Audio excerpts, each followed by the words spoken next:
तैयारी करवाते हैं। मैं यहाँ पर आपको हिंदी सब्जेक्ट पढ़ाती हूँ। तो अगर आप लोग हमसे जुड़ना चाहते हैं, हमारे कोर्सेज देखना चाहते हैं या मेरी डेमो क्लासेस देखना चाहते हैं, तो आप क्या करेंगे, आप हमारा वेदाश्री लर्निंग ऐप डाउनलोड करेंगे। वहाँ पर आपको हमारी सारी डेमो क्लासेस प्रोवाइड की गई है। ठीक है, तो आज हम आपको एमसीक्यूज कराएंगे। चलिए तो शुरू करते हैं हम आज अपनी एमसीक्यू सीरीज़। तो आपको पता होगा हिंदी साहित्य के एमसीक्यूज लेकर आई हूँ आपके लिए।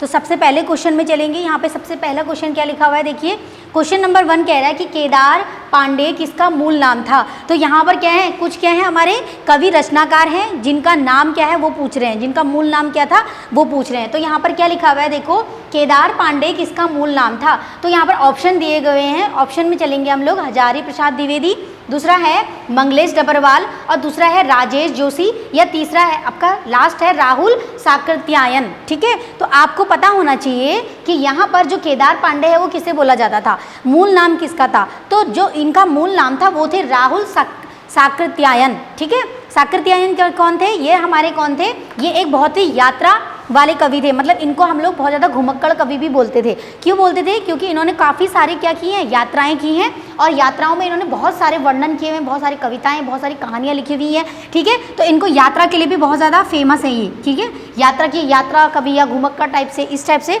ये ज़्यादा फेमस है। तो आप लोग को पता होना चाहिए इनका मूल नाम क्या है। इनका मूल नाम है केदार पांडे। तो अगर आपसे पूछ लिया जाएगा कि आप बताइए कि राहुल साकृत्यायन जी का मूल नाम क्या है, तो आप बताएंगे केदार पांडे। ठीक है, तो यात्रा के भ्रमण के लिए भी ज़्यादा फेमस है। नेक्स्ट क्वेश्चन में चलेंगे। क्वेश्चन नंबर 2 क्या बोल रहा है, हम लोग देखते हैं। ये बोला कि जो मुठभेड़ है वो किसका उपन्यास है। मुठभेड़ क्या है, एक उपन्यास है। मुठभेड़ क्या है, एक उपन्यास है। और यह उपन्यास किसने लिखा है, इसके बारे में हम लोगों ने जानना है। तो ऑप्शन में जाएंगे इसके लिए। सबसे पहला ऑप्शन दिया है, देखो पीताम्बर दत्त, दूसरा है शैलेश मटियानी, और तीसरा है आपका मत्रू भंडारी, और चौथा है आपका शेखर जोशी। तो यहाँ पर जो आपका मुठभेड़ है वह हमारा है किसका, वो हमारा है यहाँ पर शैलेश मटियानी का। किसका है, शैलेश मटियानी का। तो बी ऑप्शन इसका राइट हो जाएगा। तो अगर आपसे पूछ लेंगे कि मुठभेड़ किसका उपन्यास है, तो आप लोग क्या बोलेंगे, शैलेश मटियानी। और जो ये शैलेश मटियानी है ये भी उत्तराखंड से रिलेटेड है। ठीक है, तो उत्तराखंड में काफ़ी ज़्यादा इन्होंने क्या लिखी है, कवि रचनाएं लिखी हुई हैं। तो जो शैलेश मटियानी है किससे रिलेटेड है, ये भी उत्तराखंड से रिलेटेड है। और इनसे पहले मैंने एक नाम और बताया था, शेखर जोशी, है ना। तो ये भी अपनी रचनाओं के लिए फेमस है। क्वेश्चन नंबर 3 में जाएंगे। क्वेश्चन नंबर क्या कह रहा है, बहुत ही ज़्यादा इंपॉर्टेंट है।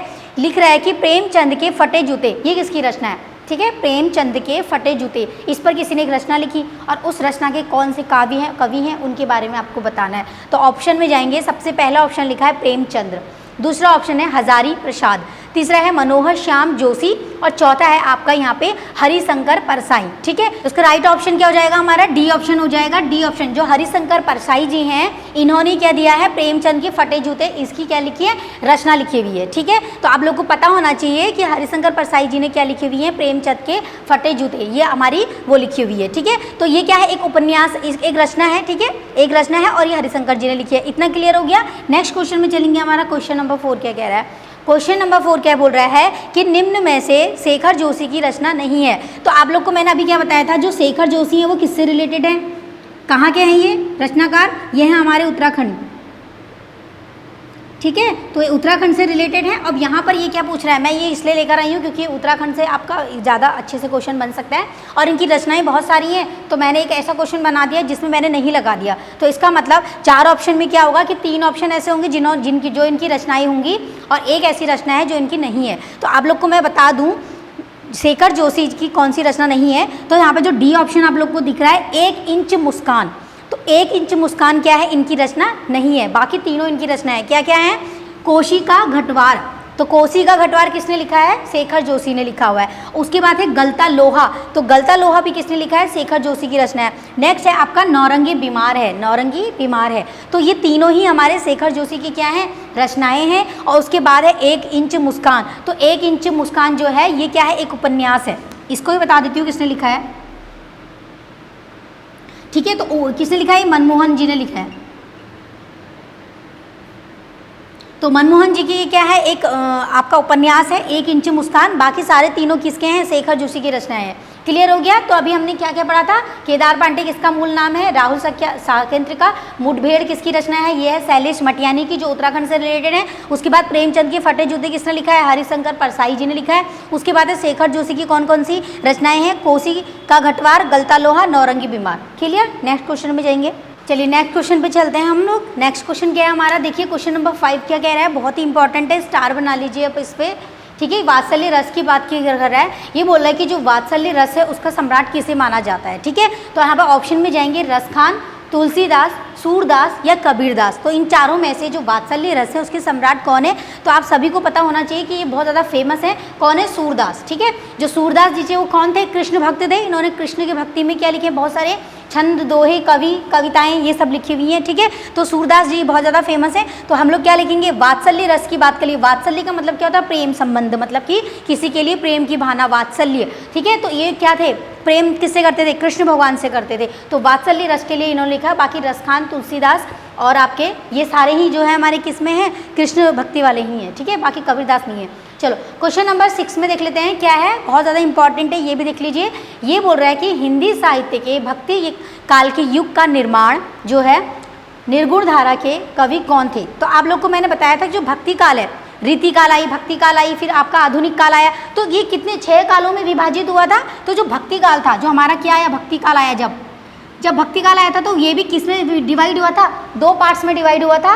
कौन था, एक तो निर्गुण और दूसरा था सगुण। ठीक है, तो निर्गुण और सगुण था। यहाँ पर वही पूछा जा रहा है कि जो भक्ति काल में जो निर्गुण धारा थे उसके कवि कौन थे। निर्गुण धारा मतलब, निर्गुण का मतलब होता है जो ईश्वर को नहीं मानते हैं, वो ईश्वर के अस्तित्व को नहीं समझते हैं, नहीं जानते हैं, नहीं उसको नहीं मानते हैं। ठीक है, तो यहाँ पर जो थे कौन थे उसके लिए चलते हैं। सबसे पहला लिखा है रसखान, दूसरा है सूरदास, कबीरदास और मीराबाई। तो आप लोगों को पता होगा कि जो मीराबाई हैं और जो सूरदास हैं और जो रसखान हैं और इसमें और तुलसीदास जी हैं, तो ये सारे क्या थे, ये भक्ति काल से रिलेटेड हैं। क्यों हैं, क्योंकि यह भक्ति करते थे किसकी, कृष्ण भगवान की। तो इसका मतलब वो भगवान को मानते थे, ईश्वर को मानते थे। इसका मतलब वो क्या है, सगुण धारा, मतलब कि सगुण धारा से रिलेटेड है। तो यहाँ पर क्या ऑप्शन आपको नहीं दिख रहा है, ये बताइए। आपको दिख रहा होगा कबीरदास। ठीक है, तो आपको पता होगा भक्ति काल में जो निर्गुण धारा के कवि थे वो थे हमारे कौन, कबीरदास। कबीरदास जी जो है ईश्वर की भक्ति, मतलब ईश्वर को नहीं मानते थे। उनका कहना ये था कि ईश्वर नहीं है, मतलब इस तरीके से। तो बाकी सूरदास, मीराबाई, आपको पता ही है मीराबाई जो है कृष्ण भगवान जी से कितना प्रेम करती थी। तो उनकी प्रेम की भक्ति में उसने बहुत सारे, उन्होंने क्या लिखे हुए हैं, छंद, कवि वगैरह लिए हैं, दोहे लिखे हुए हैं। ठीक है, तो ये हमारा क्या है, आपका दूसरा क्वेश्चन है। थर्ड, अब लास्ट में चलेंगे। 7 क्वेश्चन क्या बोल रहा है, चलो देख लेते हैं। बहुत ही इंपॉर्टेंट है गोदान, बहुत इंपॉर्टेंट है, इसमें स्टार बना लो। गोदान क्या है, आप लोग से पूछ रहे हैं कि गोदान क्या है, एक कहानी है, उपन्यास है, निबंध है या नाटक है। तो आपको पता होना चाहिए। आप बहुत सारे लोग बच्चों ने पता नहीं होगा तो वो कहानी संग्रह लगा देंगे, क्योंकि गोदान कभी कभी क्या होता है, गोदान में क्या होता है कि हिंदी कविताओं में या हिंदी साहित्य में क्या होता है, कहानी के रूप में ऐसे लिखा हुआ आपको दिखेगा। तो ये आपका ऑप्शन नहीं है। ठीक है, ना ही ये निबंध है, निबंध तो वैसे भी नहीं हो सकता, नाटक भी नहीं है। ठीक है, ये क्या है, गोदान एक उपन्यास है। तो आप लोग को पता होना चाहिए कि जो गोदान है वह क्या है, एक उपन्यास है। और यह उपन्यास किसने लिखा है, प्रेमचंद जी ने लिखा है, बहुत ज़्यादा फेमस है प्रेमचंद जी का ये गोदान उपन्यास। ठीक है, याद होना चाहिए। 3 क्वेश्चन देखो आपके ऐसे ही बन गए। आपको ये पता चल गया कि गोदान क्या है, उपन्यास है। आपको ये भी पता चल गया कि ये किसने लिखा है, प्रेमचंद जी ने लिखा है। ठीक है, तो आप इसको नाटक, निबंध या कहानी नहीं बोलेंगे। ठीक है, नेक्स्ट क्वेश्चन में चलते हैं। हमारा लास्ट क्वेश्चन है हमारा ये क्वेश्चन नंबर 8 क्या बोल रहा है, इसको जान लेते हैं। ये बोला है कि जो आलोक पर्व है इसकी किसकी रचना है। तो आलोक पर्व की पूछ रहा है ये। ठीक है, आलोक पर्व ऐसे कर लो, इसको यहाँ पे घेरा लगा लो। तो हम लोग ऑप्शन में जाएंगे। सबसे पहले क्या लिखा हुआ है देखिए, ये बोल रहा है कि जो आलोक पर्व है वो किसकी रचना है। ये है मनोहर श्याम जोशी, हजारी प्रसाद द्विवेदी, प्रेमचंद या मत्रू भंडारी। ठीक है, 4 ऑप्शन दिए हैं। तो आप लोग को पता होना चाहिए जो आलोक पर्व है वह हमारे हजारी प्रसाद द्विवेदी जी की क्या है, एक फेमस रचना है। ठीक है, आलोक पर्व।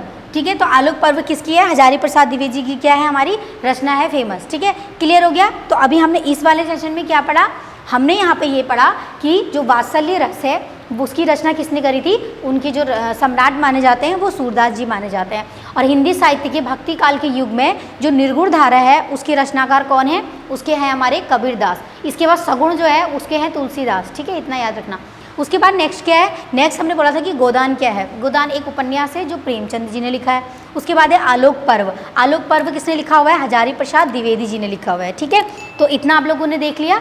तो गाइस आज की क्लास में आप लोगों के लिए इतने ही एमसीक्यूज़ हैं। नेक्स्ट वीडियो में मैं आपके लिए और बहुत सारे एमसीक्यूज़ लेकर आऊँगी हिंदी साहित्य को लेके। तब तक आप लोग अपनी मेहनत से अपनी पढ़ाई जारी रखिए। ठीक है, चलिए मिलेंगे नेक्स्ट वीडियो में, तब तक के लिए धन्यवाद।